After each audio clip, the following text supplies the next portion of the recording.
update ng bayan, maasahan anumang panahon.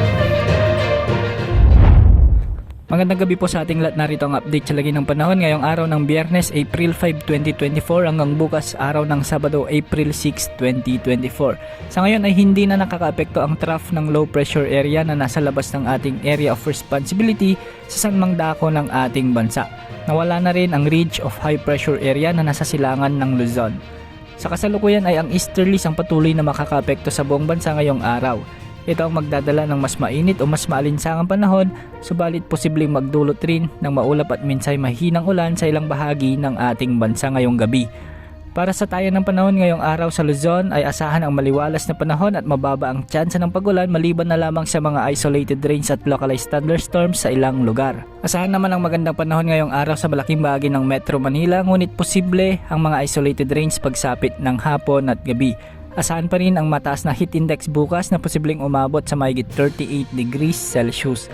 Sa Visayas, mababa ang tsansa ng pagulan ngayong gabi, ngunit posible ang mga kalat-kalat na pagulan sa may Samar at Leyte dulot ng easterlies at localized thunderstorms. Ngayong gabi rin sa Mindanao, magiging maulap na may minsang malalakas na pagulan ang mararanasan sa southern sections ng Mindanao, dulot pa rin ng umiiral na easterlies. Posible pa rin ang mga pagulan hanggang bukas, kaya mababawasan ng bagya ang mararamdamang init ng mga lugar dito.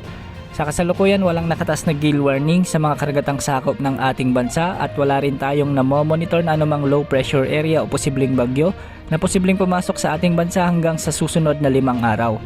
At para naman sa heat index forecast, ngayong araw ay posibleng umabot sa pinakamataas na heat index sa 43 degrees Celsius sa Tuguegarao City at sa Aborlan, Palawan. 42 degrees Celsius naman sa may San Jose Occidental, Mindoro, Puerto Princesa City, Dumangas, Iloilo at Catarman, Northern Samar.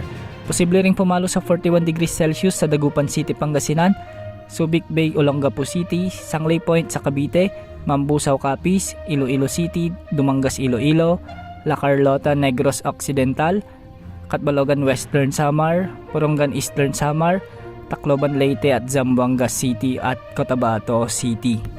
Patuloy nating pinag-iingat ang ating mga kababayan sa banta ng dehydration at heat stroke. Yan po ang update sa lagay ng panahon. Ito po ang weather update ng